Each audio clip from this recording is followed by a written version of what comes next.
Fala pessoal, tudo bem? Então, na aula de hoje, nós vamos falar sobre o movimento retilíneo uniforme.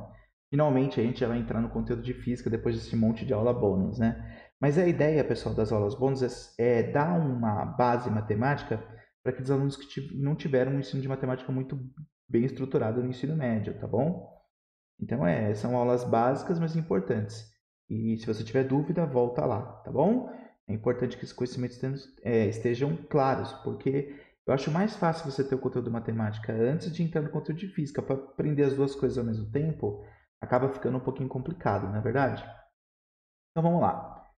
Vamos começar com o nosso movimento retilíneo uniforme. O que é o movimento retilíneo uniforme? Pensa na palavra, na frase, né? Bom, retilíneo, já sabemos que ele ocorre em linha reta. Mais para frente nós vamos ver o movimento em duas dimensões. Aqui a gente só está preocupado com uma dimensão só e ela é reta. E uniforme significa que alguma coisa está aumentando no mesmo grau. E o que é aqui? Ó? Ou seja, que o movimento acontece uniformemente. Observe. Nesse caso, o móvel ele vai de 20 e passa um segundo, ele vai da posição 20 para a posição 30, ou seja, ele aumenta 10 metros em um segundo. Depois, ele vai da posição 30 a 40 e mais uma vez passa um segundo. E aqui é a mesma coisa, ou seja, a cada um segundo ele está aumentando 10 metros, mudando de 10 metros a sua posição. Então, ele está variando 10 metros a cada segundo. E o que é isso aqui? 10 metros por segundo é a velocidade. Então, no movimento retilíneo uniforme, é um movimento que acontece com velocidade constante. Isso tem que ficar muito claro. Apareceu o movimento retilíneo uniforme no enunciado, você já sabe que a velocidade do móvel é constante, tá bom? Com isso, agora que a gente tem os movimentos, qual é a brincadeira aqui nessa parte de movimento? É você conseguir reproduzir esses movimentos através de tabela, de uma função matemática e de um gráfico. E ficar oscilando entre os três, ou seja, o enunciado vai te dar uma tabela, você consegue obter uma função ou um gráfico. O enunciado te dá um gráfico, você consegue obter uma tabela, uma função, e através da função obter a tabela ou um gráfico. Essa é a brincadeira, tá bom? Então, essa parte é muito mais matemática do que física, na verdade, né? São estudos de funções. Então vamos pensar na função horária da velocidade. Então, lembrando o conceito de função, né? Uma maquinazinha de transformar números. Ou seja, eu vou jogar um tempo aqui na função e vou obter uma velocidade. Por isso chama função horária. Horária por quê? Porque a gente joga tempos. No movimento retilíneo uniforme, a velocidade é constante. Então, a função horária da velocidade nada mais é do que a função constante. Um k qualquer. Então, voltando ao exemplo anterior, para ficar mais claro, essa função aqui, ó, a função horária da velocidade desse móvel, vai ser Vt igual a 10. Tá bom? Em geral, você faz assim, ó, você põe SI, Sistema Internacional, para indicar que as unidades estão no Sistema Internacional. Tá? Mas significa que se eu jogar 1 segundo aqui, vai dar 10 metros por segundo. Se eu jogar 2 segundos, vai dar 10 metros por segundo. 3 segundos, 10 metros por segundo. E assim sucessivamente. Tá? Portanto, a função horária da velocidade é, se você jogar qualquer tempo aqui, você vai obter o mesmo valor sempre. Tá bom? Bom, vamos para a função horária da posição. Para obter a função horária da posição, a gente pode pensar na velocidade média do móvel. Por quê? Porque a velocidade média e a velocidade escalar do móvel são iguais, né? Já que a velocidade é constante. Então, V, eu sei que é ΔS dividido por ΔT. Tá bom? Então, a velocidade vai ser o quê? O espaço final menos o espaço inicial, ok? Dividido pelo t final menos o t inicial. Em geral, o t inicial é zero. Por quê? Porque vai ser o tempo que você liga o cronômetro, né? Então, a gente já zera aqui, ó. Então, vai ficar V igual a S menos S0 dividido por T. Posso passar o T multiplicando, ó. V vezes T igual a S menos S0. Ok? É uma equação, né? Então eu posso só inverter aqui, não tem problema nenhum. Qualquer dúvida, vê as aulas de equação. V vezes T. Só invertir ali a posição.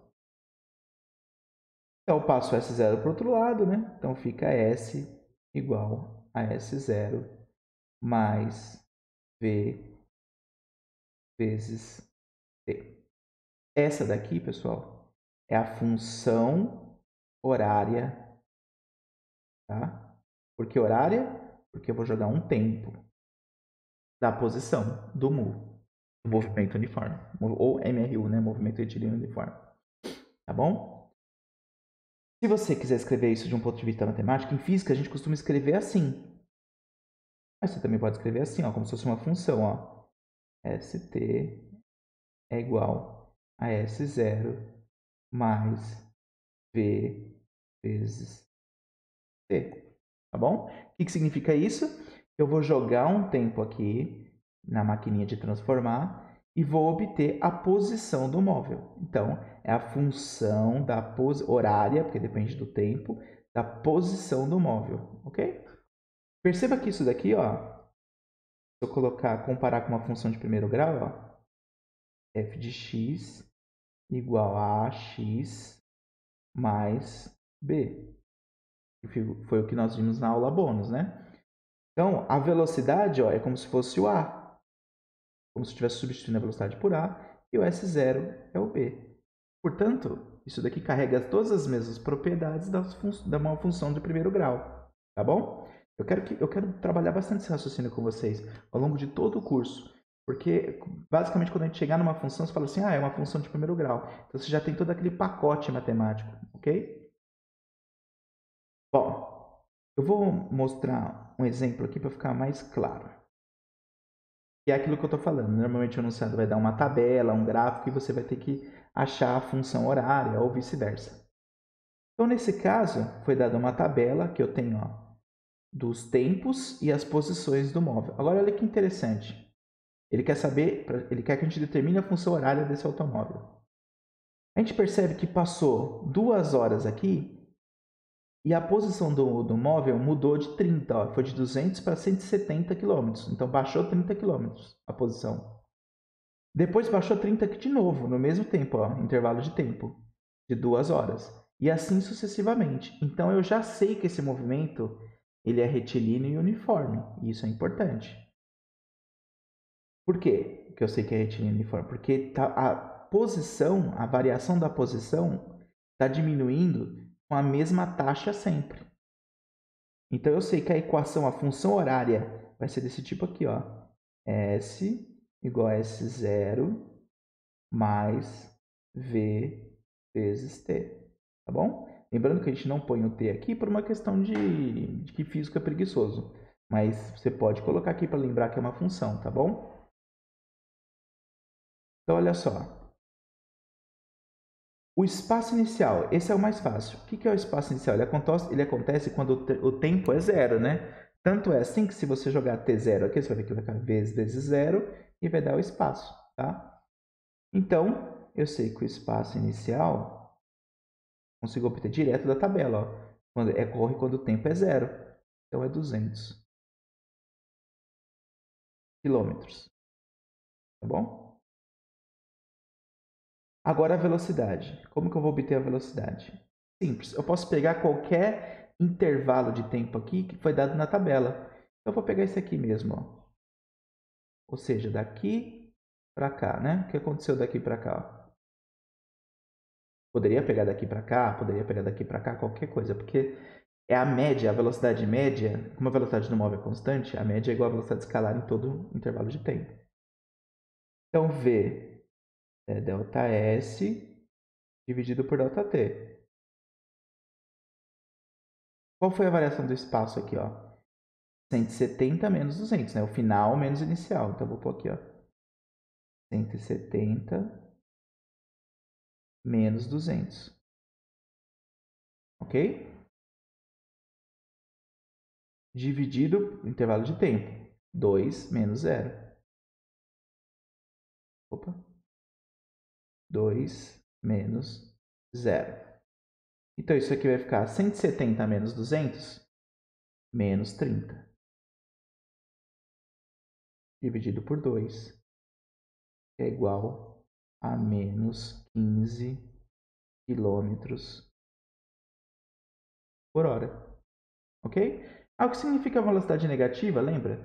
A gente chama um movimento de retrógrado. Significa que ele está contrário à trajetória, ele está voltando nas posições. E é exatamente o que isso acontece, né? 200, 170, 140, 110, 80, 50, ele está se aproximando do zero. Então ele está contrário à trajetória, da orientação da trajetória. Feito isso, a gente consegue obter a função horária.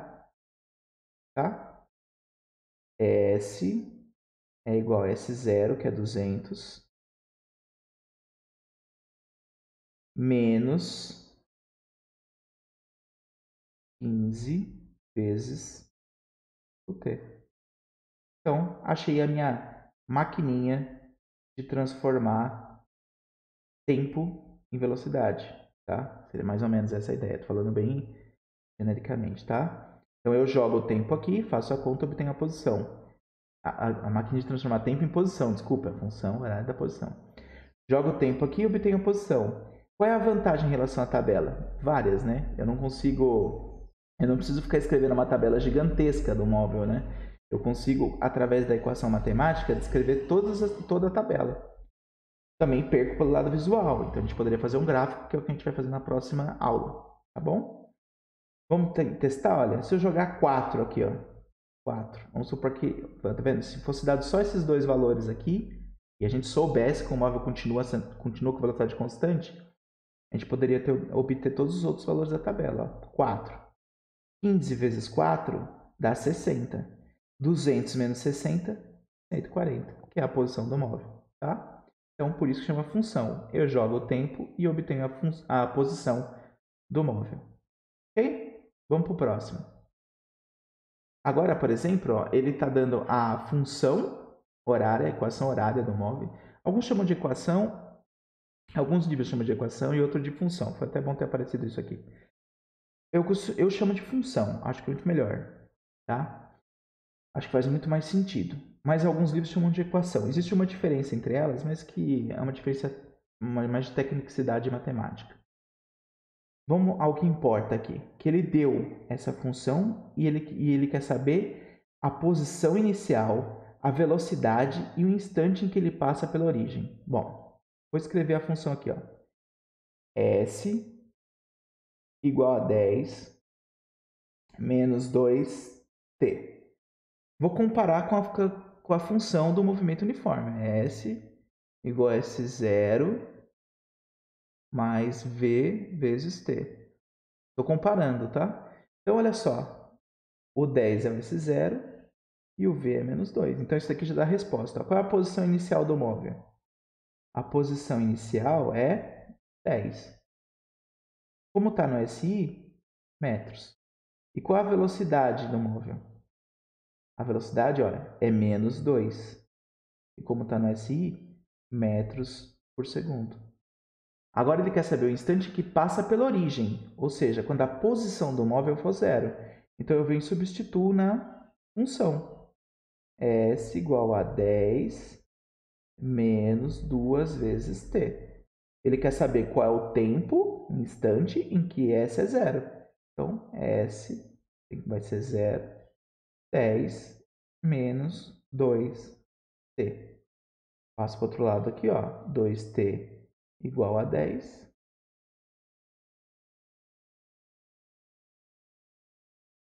E t, passo 2 dividindo, descubro que t é 5 segundos, porque está no SI. Ok? Então, quando o intervalo de tempo for 5 segundos, o espaço, a posição do móvel vai ser 0. Tá? Bom, pessoal, espero que tenha ficado claro. Agora vai ter uma lista de exercícios, tentem resolver. E aí vai ter os vídeos explicando a resolução desses exercícios para ficar tudo ficar bem claro. E depois a gente entra com os gráficos desse tipo de movimento, tá bom? Abraços e até mais.